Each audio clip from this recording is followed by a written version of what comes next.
14장 22절을 14장입니다. 14장 27절에서 마지막 31절까지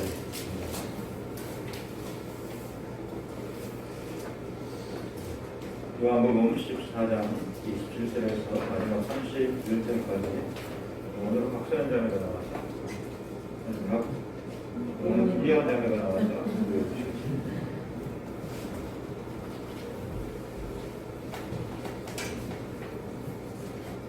평안을 너희에게 끼치노니 곧 나의 평안을 너희에게 주노라.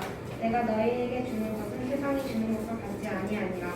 너희는 마음에 근심하지 말고 두려워하지도 말라. 내가 갔다가 너희에게로 온다 하는 말을 너희가 들었나니 나를 사랑하였다면 내가 아버지께로 감을 기뻐하였으리라. 아버지는 나보다 크심이라. 이제 일이 일어나기 전에 너희에게 말한 것은 일이 일어날 때에 너희로 듣게 하려 함이라. 이후에는 내가 너희와 말을 많이 하지 아니하리니 이 세상에 인생이 오겠으니라. 그러나 그는 내게 관계할 것이 없으니 오직 내가 아버지를 사랑하는 것과 아버지께서 명하신 대로 행하는 것을 세상이 알게 하려 함이로라. 일어나라 여기를 떠나자 하시니라. 아멘. 감사합니다. 이제 가수가 이제 손을 얹고 나는 신을 예수 이름으로 고백하겠습니다. 나는 하나님이 두고 보시기로 가까운 존재다. 다시 한번 마찬가지고요. 시작. 나는 하나님이 두고 보시기로 가까운 존재다. 여러분 그렇게 믿으십니까? 네. 앞뒤 사람 보시면서 서로 인사합니다. 사랑합니다. 축복합니다. 건강했습니다. 오늘도 말씀 은혜 받으시기를 주의 이름으로 축원합니다. 4학년 미대생들에게 평안을 주제로 그림을 그려오라고 하는 과제를 주었어요. 이 졸업생들마다 자기가 구상하는 평안에 대해서 그림을 한 장씩 그려왔는데 여러 가지 그림 가운데서 특별히 대조가 되는 그림이 있었어요. 첫 번째 그림은 뭐냐면 산골짜기에 호수가 있는데 이 잔잔한 호수가가 아름다운 산으로 이렇게 둘러싸여 있었어요. 그리고 그 옆에는 풀밭이 있는데 이 풀밭에는 양과 염소가 풀을 뜯고 또 몇 마리는 이렇게 누워 있는 그런 풍경이었어요. 그리고 또 이 잔잔한 호수가에 네 사람이 한가롭게 낚시하는 그런 편안한 모습을 그린 그림이었어요. 이와 대두되는 또 한 가지의 그림은 뭐냐면 바다 앞에 있는 절벽이 있는데 때마침 바람이 불어올 때마다 파도가 밀려와서 벼랑에 부딪혀 부서지고 다시 바다로 흘러가요. 바람이 너무나도 세게 불어와서 나무가지가 꺾이고 나뭇잎들이 춤을 추며 멀리 날아가는 그런 그림입니다. 그런데 자세히 그 그림을 살펴보면 절벽 바위 틈 속에 갈매기 한 쌍이 둥지를 틀고 있는데 어미 갈매기가 둥지 옆에 앉아있고 또 둥지 속에는 부화가 얼마 되지 않은 새끼들이 아주 고요하게 눈을 감고 있는 그런 모습이 그려져 있어요. 바람이 불거나 말거나 파도가 치거나 말거나 고요하게 이 갈매기 새끼들은 잠을 자고 있어요. 교수는 이 작품을 1등으로 주면서 이렇게 얘기했어요. 첫 번째 그림은 편안한데 그것은 인간의 이성뿐, 이 세상에는 그런 편안이 없다라는 것이에요. 이 세상에서 우리가 편안을 얻을 수 있다고 하면 그거는 폭풍 가운데서 얻을 수 있는 편안이고 이것이 참 인간이 얻을 수 있는 편안이라고 그렇게 소감을 이렇게 얘기했어요. 사람은 누구나 다 편안을 원합니다. 편안이라고 하는 것은 이기가 없는 것을 말하는 것이죠. 두려움이 없고 안전한 상태를 말합니다. 반대로 사람이 감당할 수 없는 이기가 갑자기 찾아오면 우리는 불안하게 되죠. 또 자신이 믿었던 대상이 갑자기 무너지면 초조해지고 불안해지게 됩니다. 예를 들어서 아버지의 사업이 갑자기 망하면 그 집안이 다 불안하죠. 또 부모가 이혼을 하게 되면 그 자녀들은 불안에 휩싸이게 수밖에 없습니다. 예수님이 십자가에 달리시기 전에 제자들에게 이렇게 말씀하셔요. 27절 같이 한번 읽습니다. 시작. 편안을 너희에게 끼쳐오니 곧 나의 편안을 너희에게 주노라.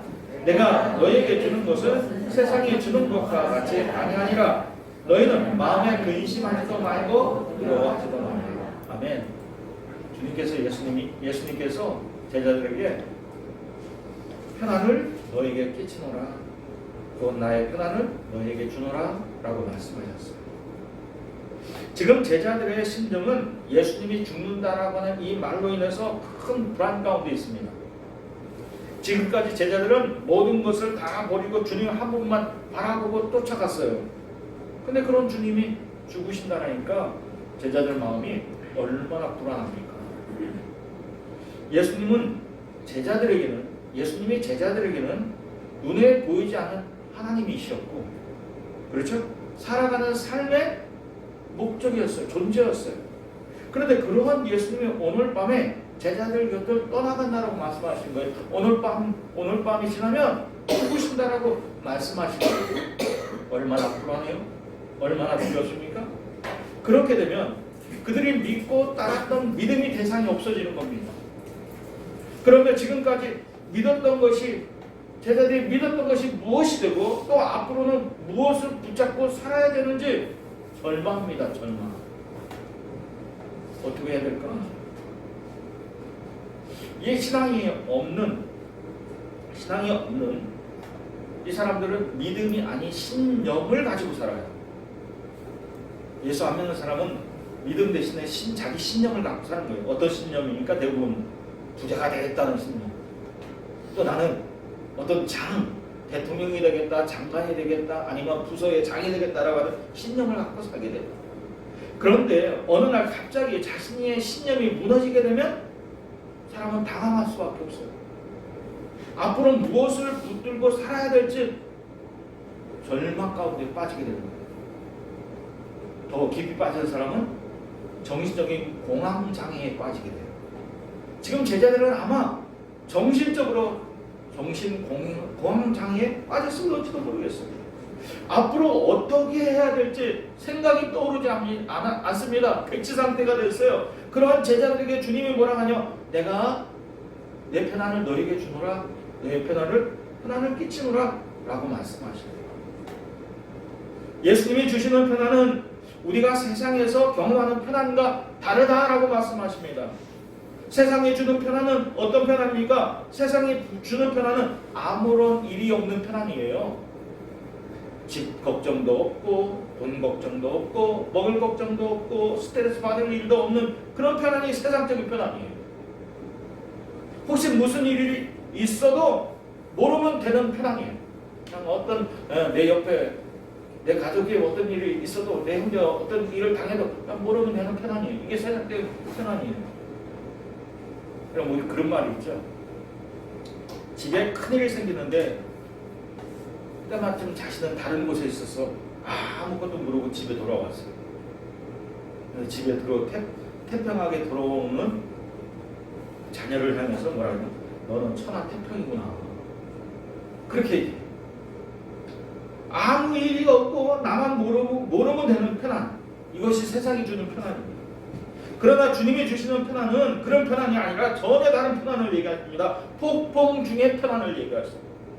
지금 폭풍이 일어나서 모두가 죽게 되었습니다. 모든 것이 엉망이 되는 삶의 위기에 처하게 되었습니다. 그런데 주님은 그런 위기 가운데서 제자들에게 내가 편안을 너에게 주노라 라고 말씀하십니다. 내일이면 오늘 밤이 지나면 무서운 일이 일어날 것입니다. 주님 대신 예수님은 서기관과 대제사장의 그 하숙들에 의해서 잡혀가 죽임을 당하게 될 거예요. 잡혀서 가진 고초를 다 당하시고 로마 법정에서 재판을 받고 반역자로 낙인을 찍혀서 십자가에 못 박혀 죽게 될 것입니다. 모든 것이 박살나고 산산조각 날 것입니다. 그런데 그런 위기 가운데 있는 주님이 지금 뭐라고 하냐면 편안하다고 그래요. 그리고 내 편안을 너에게 끼친다라고 말씀하십니다. 여러분, 불안 가운데 빠져있는 제자들에게 이렇게 주님은 위로하고 계십니다. 우리에게도 그런 편안을 주님께서 주시겠다고 말씀하십니다. 우리는 어때요? 코로나 위기 가운데, 아주 심각한 위기 가운데, 그런 상황 가운데 있습니다. 근데 주님 우리에게 뭐라고 말씀하실? 이런 위기 가운데 있는 우리에게도 편안을 주시겠다라고 말씀하십니다. 주님이 주시는 편안이 저와 여러분에게 있기를 주의 이름으로 축원합니다. 아무리 오미크론이 우리를 위협한다 할지라도 주님이 주시는 편안이 우리를 감쌀 수 있기를 주의 이름으로 축원합니다. 자, 주님은 편안한데 제자들은 지금 불안해요. 지금 상황은 똑같은 상황인데 왜 주님은 편안하시고 제자들은 불안할까? 그 이유가 뭘까요? 그 이유는 예수님은 아버지 하나님이 누구인지를 알고 있어요. 또 아버지 하나님이 자신에게 어떠한 일을 하시는지도 알고 있어요. 이 십자가가 어떤 일인지 예수님은 알고 있어요. 그런데 제자들은 그걸 모르고 있는 거예요. 그러니까 여러분, 예수님은 내일 일, 미래의 일을, 자신에게 닥칠 일을 지금 알고 계시기 때문에 편안하고, 제자들은 내일 일, 미래의 일을 모르기 때문에 지금 편안이 없는 겁니다. 한 집에 가족이 둘러 앉아 있어요. 가족들은 아버지의 사업이 망했다고 심각한 얼굴을 지금 하고 있어요. 여러분, 그렇지 않아요? 아버지의 사업이 망했다면 그 집안에 있는 가족들이 서로 심각한 얼굴을 할 수밖에 없잖아요. 그런데 집에 돌아온 아버지는 가족들에게 슬퍼하지 말라고 얘기해요. 오히려 재미있는 이틀을 던지면서 슬픔에 빠져있는 가족들에게 위로하고 웃게 하시는, 사업에 망한 아버지가 뭐라고 말씀하시냐면 내가 더 큰 일을 계획하고 있고 내가 도움을 주겠다고 하는 은행장을 만나고 돌아왔다는 거예요. 지금 예수님의 모습이 그런 모습입니다. 제자들은 아무것도 모르고 지금 두려움 가운데 빠졌는데, 절망 가운데 빠졌는데, 예수님은 지금 아버지 하나님이 내게 어떤 일을 하시는지를 알고 제자들에게 편안하라, 나의 편안을 너에게 끼친다 라고 그렇게 말씀하시는 거예요. 자, 우리 28절 같이 한번 읽어보시죠. 28절 시작. 내가 갔다가 너에게 온다 하는 말을 너희가 들었나니 나를 사랑하였다면 나의 아버지께로 감을 기뻐하였으리라. 어떻게 한다고요? 네, 예수님이 아버지께로 감을 너희가 기뻐할 것이다, 기뻐하리로다 라고 얘기해요. 계속 시작. 아버지는 나보다 크십니다. 제자들은 이 말을 어떻게 이해했는지 모르지만 이 말씀은 아주 중요한 말씀이고 믿음입니다. 아버지 하나님은 나보다 크다. 이 말씀은 예수님이 성부 하나님보다 능력이 부족하거나 열등하다라고 하는 그런 뜻이 아니에요. 지금 예수님은 스스로 죽음의 길을 가고 있습니다. 예수님이 그렇게 할 수 있는 것은 뭐예요? 아버지 하나님이 어떠한 계획을 갖고 계신지를 알기 때문에 예수님도 동참하는 거예요.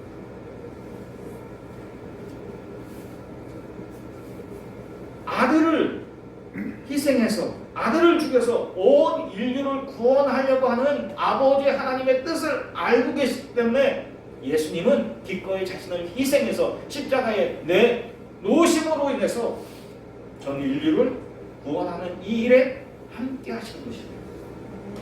그래서 예수님은 스스로 모든 권리와 능력을 포기하고 우리를 대신해서, 우리의 죄를 대신해서 죽기로 작정하신 것입니다.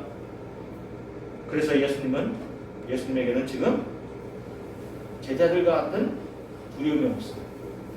오히려 편안하시고 오히려 기쁨이 있어요. 내가 아버지께로 돌아가는 것을 너희가 기뻐하였음이라. 너희가 그 사실을 알았으면 오히려 기뻐했을 것이다. 자, 예수님은 모든 것을 주관하시는 하나님의 능력과 뜻을 알고 계시기 때문에 편안하십니다.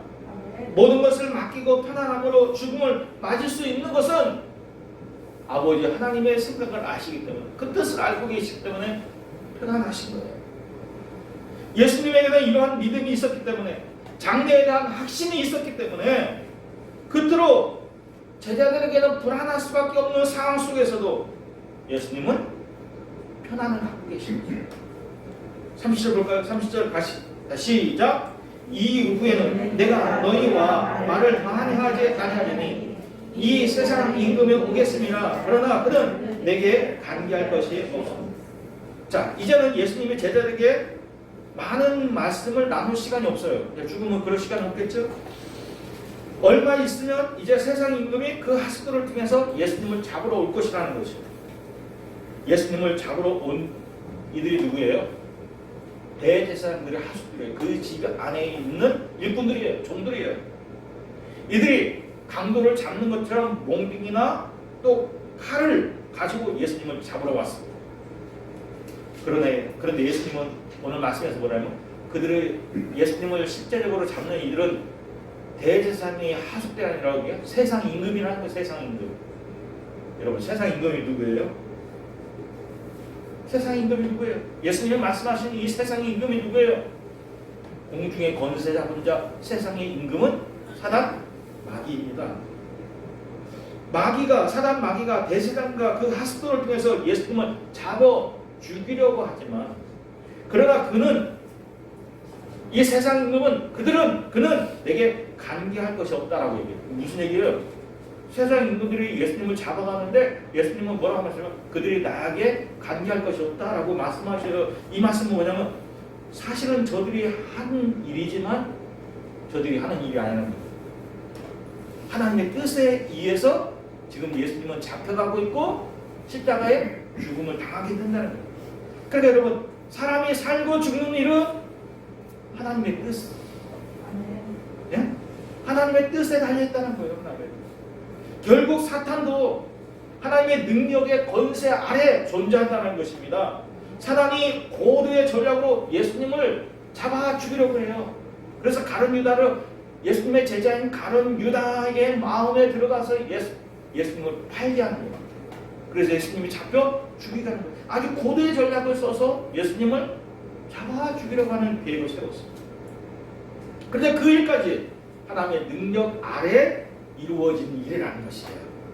예수님이 이 사실을 아셨기 때문에 십자가에 달리기 전에 편안하실 수 있었어요. 그리고 그들이 내게 간계할 것이 없다 라고 말씀하시죠. 하나님을 믿는 우리에게 이러한 믿음이 필요합니다. 내게 어려움을 주고 이기에 빠뜨리는 자가 사단이지만, 물론 때로 하나님이 우리를 시험하시기 위해서 또 시험도 하시죠. 그러나 사단도 하나님의 능력의 손 아래 있다라고 하는 이 사실을 여러분 믿을 수 있기를 주의 이름으로 축원합니다. 그뿐만 아니라 모든 것이 협력하여 선을 이룬다라고 하는 것을 여러분 믿으시기를 주의 이름으로 축원합니다. 능력의 하나님이 나와 함께 하심을, 이 길 가운데도 어떤 어려운 상황 가운데도 하나님의 능력의 하나님이 나와 함께 하신 것을 여러분 믿으시기를 주의 이름으로 축원합니다. 구약의 예를 봐요. 어린 요셉이 형들에게 미움을 받아서 구덩이에 빠뜨려졌어요. 사단이 사실은 그 형들의 마음과 생각을 통해서 그 동생 요셉을 구덩이에 집어 던지게 한 거죠. 그러나 그 일 속에서도 능하시는 하나님의 손길이 있었어요. 어떻게 했어요? 하나님께서 구덩이에 빠진 요셉을 살리셔서 애굽의 총리가 되게 해주셨어요. 그러니까 여러분 뭐예요? 결국 사단도 하나님의 사용하시는 도구에 불과해요. 하나님의 능력의 손 아래에 있다. 그리고 하나님은 어떤 분이셔요? 악을 선으로 바꾸시는 거예요. 모든 것이 협력하여 선을 이루게 하시는 분이셔요. 우리는 이 사실을 믿을 수 있기를 주의 이름으로 축원합니다. 나는 연약하지만 하나님은 나보다 크신 하나님이십니다. 그분의 뜻이 얼마나 큰지 아무도 측량할 수 없습니다. 그분의 생각이 얼마나 깊은지 아무도 이해할 수 없습니다. 우리는 그것을 믿음의 눈으로 바라볼 수 있어야 되고 주님이 주시는 편안히 어떠한 상황 가운데도 가져야 될 것입니다. 여러분 이런 확신과 믿음과 편안히 있기를 주의 이름으로 축원합니다. 아버지는 나보다 크심이라고 하는 바로 그거예요.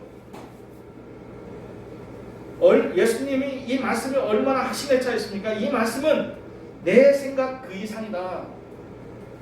지금 예수님이 제자들에게 말씀하시면 너희가 생각하는 그 이상으로 하나님께서 역사하실 거야.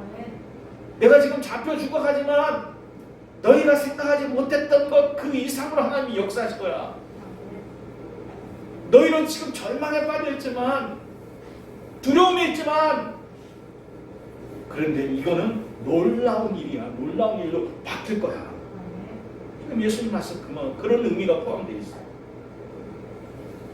예수님이 제자들에게 편안을 깨친다라고 말씀하셨는데 이 말은 예수님의 제자들 곁을 떠나지만 육신적으로는 제자들 곁을 떠나가지만 제자들이 편안한 상태에 있도록 지켜주시겠다라고 하는 거예요. 그래서 이 깨친다라고 하는 말은 뭐냐면 남겨둔다. 그런 상태에 있도록 하겠다라고 하는 뜻이 포함되어 있습니다. 그 다음에 여러분 어떻게 육신적으로 떠나가신 예수님이 제자들의 마음을 편안하게 지켜줄 수 있을까요? 아니 우리는 이 어려운 위기 상황 가운데 어떻게 편안함을 유지할 수 있을까요? 첫째는 뭐냐면 예수님의 제자들에게 일어날 일들을 미리 알려주셔서 준비하게 하셨어요. 자 우리 29절 한번 다시 볼까요? 29절 자 시작. 이제 일이 이루어지기 전에 너희에게 말하는 것을 자 예수님이 지금 말씀하셨어요. 이미 제자에게 말씀하셨어요. 몇 번을 거쳐서 내가 예루살렘에 올라가서 죽음을 당하게 될 것이다 라고 하는 것을 말씀하셨어요. 그리고 왜 내가 죽어야 되는지도 말씀하셨어요. 자 계속 시작. 일이 이룰 때에 너희로 믿게 하려 합니다. 자 예수님의 제자들에게 많은 말씀을 하신 것은 뭐냐면 이게 순간에 주님이 하신 말씀이 제자들이 생각나게 정말 주님이 죽는 과정을 보면 우리는 지금 주님이 죽는 것으로 인해서 절망하고 두려워하고 있는데 주님께서 우리에게 말씀하신 대로 그대로 되고 있네. 그걸 주님이 말씀하신 대로 정말 그렇게 되어가고 있네. 주님의 말씀은 거짓이 아니라 참말이네. 정말이었네. 그렇다면 주님의 말씀처럼 구원이 이루어지고 하나님의 뜻이 예수님의 십자가로 인해서 이루어지는구나. 그렇게 생각할 수밖에 없잖아요. 그렇게 이제 확신이 될 수밖에 없잖아요. 이 사실을 깨닫고 더 믿음을 가지게 하기 위해서 예수님께서 이미 제자들에게 말씀하셨어요. 내가 왜 죽어야 되는지, 내가 죽는 것이 너에게 왜 유익이 있는지, 내가 죽어야 너에게 성령이 오시고 성령이 또 다른 보혜사가 너희와 함께 하실 것을 말씀하셨던 거예요. 자, 그래서 여러분 우리도 마찬가지예요. 어려운 일이 당할 때 우리는 첫 번째 뭐라 해야 되냐? 이 문제를 어떻게 해결할까? 그거 생각하지 말고 우리에게 어려움이 오면 첫 번째 우리가 해야 될 건 뭐냐면 주님이 내게 주신 말씀 뭐지? 이거예요. 이거 주님이 내게 주시는 말씀은 뭐지? 성경 말씀에 뭐라고 되어 있지? 그거예요. 여러분 조지밀도 아니잖아. 고아의 아버지. 어떤 재산이 많은 거예요? 아니에요. 근데 고아원 원장으로서 고아원 아이들은 많은데 때마다 어려움이 있는 거예요. 그때마다 조지밀러는 하나님의 말씀을 찾았어요. 하나님을 찾았어요. 성경의 말씀을 찾았어요. 기억했어요. 하나님은 고아와 가부의 아버지라고 말씀하시지 않았습니까? 고아와 가부의 아버지 되신 아버지께서 하나님께서 이 고아들을 먹여주세요. 먹을 것을 주세요. 그렇게 얘기해요. 그러니까 여러분 우리가 위기 상황 속에서 가장 먼저 해야 될 것은 하나님의 말씀을 기억하는 거예요. 그런 이성적인 훈련이 되도록 여러분 사고체계를 바꿔야 돼. 어려움이 있으면 왜 이렇게 어려움이 있지 막 싸우 그 이기하고 막 이기를 준 사람하고 막 찾아가 싸우려고 하지 말고 하나님이 이 이기 가운데 내게 원하시는 건 뭘까? 내게 주시는 말씀은 뭘까? 여러분 이거 찾으세요. 이 사고체계가 바뀌어야 돼. 그리고 우리가 하나님께 주님께서 우리에게 주신 말씀 뭐예요? 사람이 감당할 시험 밖에는 하나님께서 허락하신 것이 없고 시험 당할 쯤에는 또한 피할 길을 열어놓으셨다. 여러분 이 말씀을 마음 가운데 새길 수 있기를 주의 이름으로 축원합니다. 자, 두 번째로 시험 후에는 더 풍성한 결과가 있다라고 말씀하시고 있습니다. 자, 28절 봅시다. 28절 다시 봅시다. 시작. 내가 갔다가 너희에게로 온다 하는 말을 너희가 들었나니 나를 사랑하였다면 나의 아버지께로 감을 기뻐하였으리라. 내가 아버지께로 가는 것, 이게 죽는다는 거죠. 너희가 기뻤으리라 라고 말씀하셨어요. 왜? 그러니까 여러분 다시 온다라고 하는 것은 예수님의 재림을 얘기하는 게 아니라 예수님이 죽음 가운데서 다시 부활하시는 것을 말씀하시는 거예요. 부활을 얘기하는 거예요.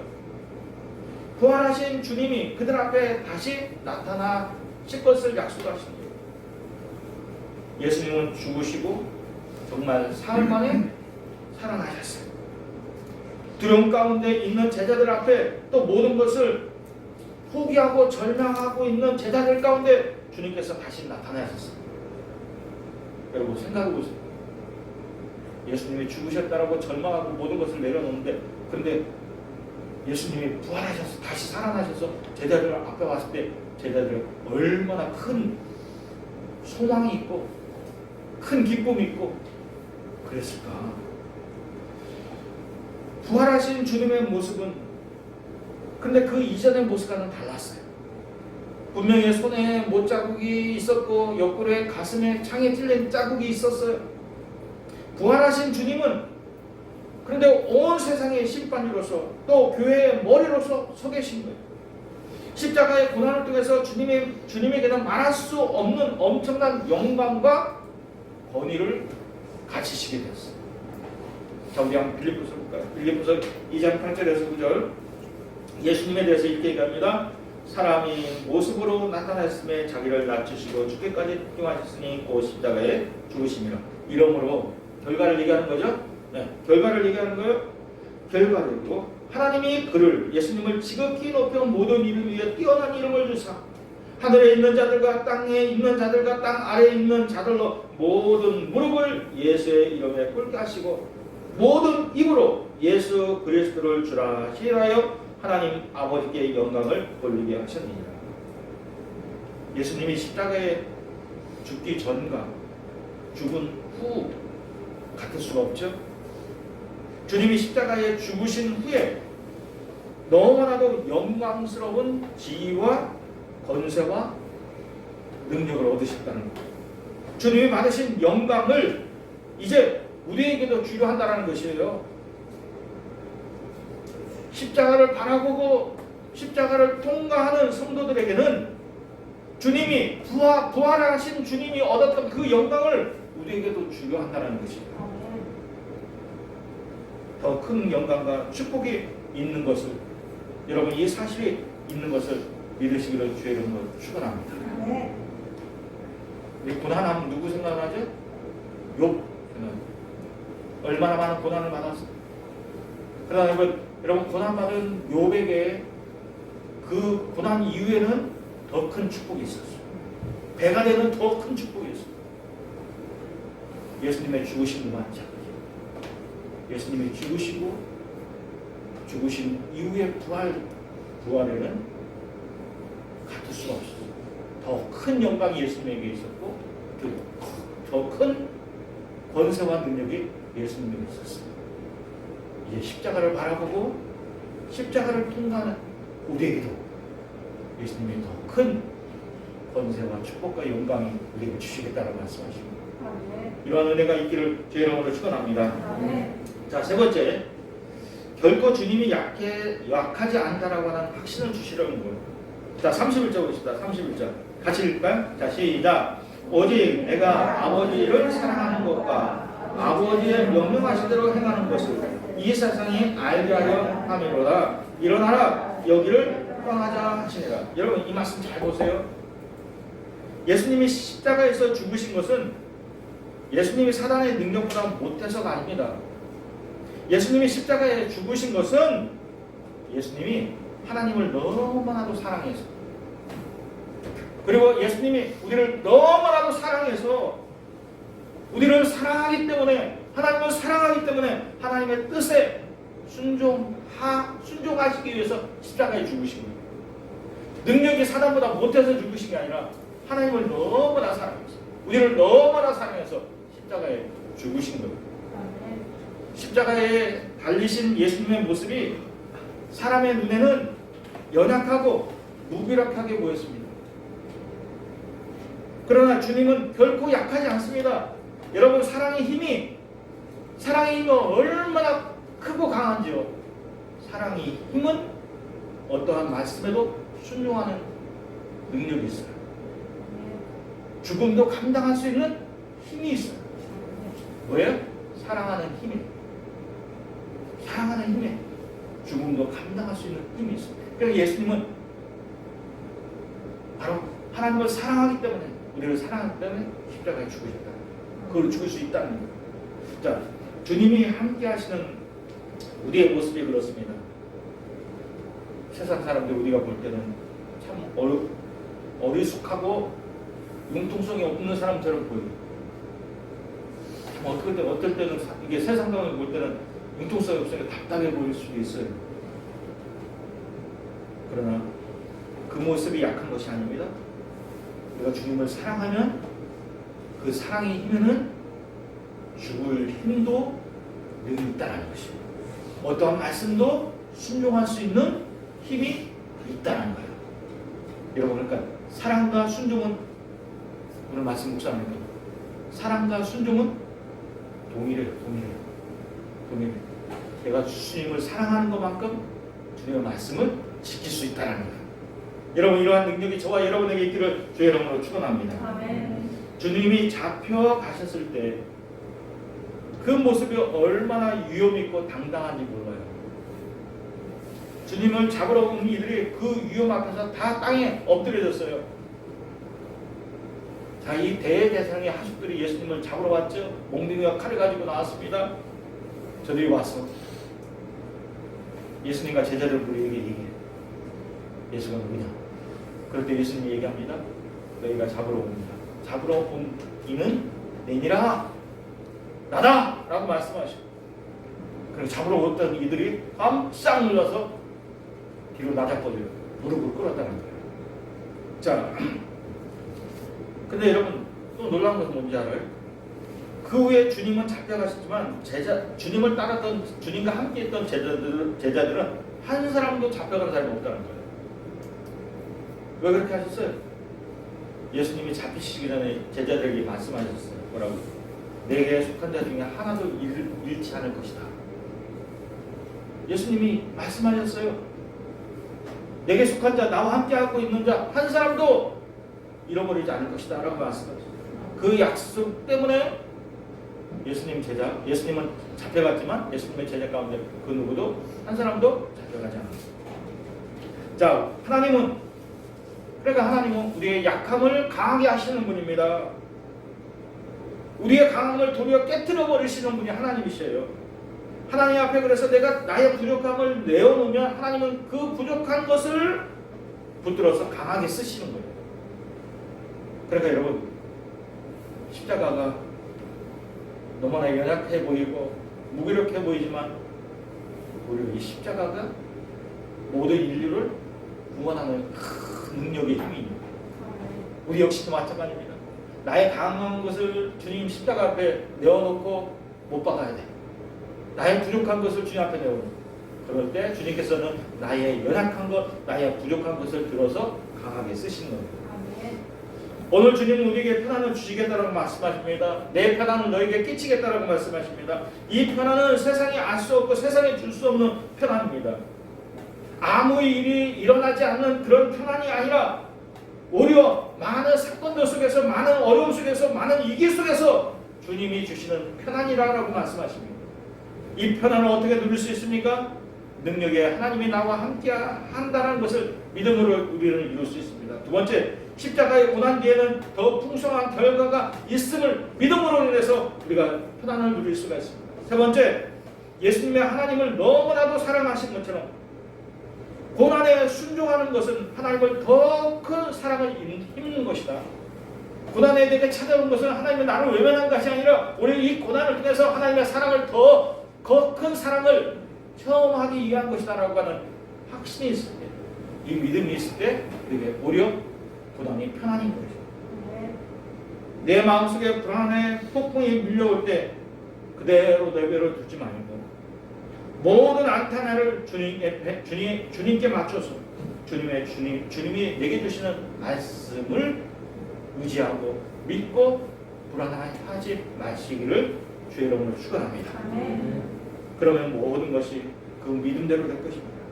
중요한 것은 하나님이 그 위기 가운데도 그 어려움 가운데 하나님이 나와 함께한다는 것을 믿으시기로 합니다. 그래서 여러분, 이 믿음은 현실에 대한 신앙의 해석이에요. 적용이에요. 이 고난을 내가 고난으로 볼 것인가, 아니면 이 고난을 통해서 하나님은 나를 더 사랑하실까, 이 해석이 그리고 적용입니다.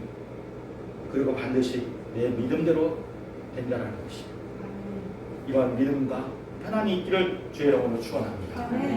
자, 우리 한번 같이 한번 기도했으면 좋겠습니다. 주님, 우리가 경제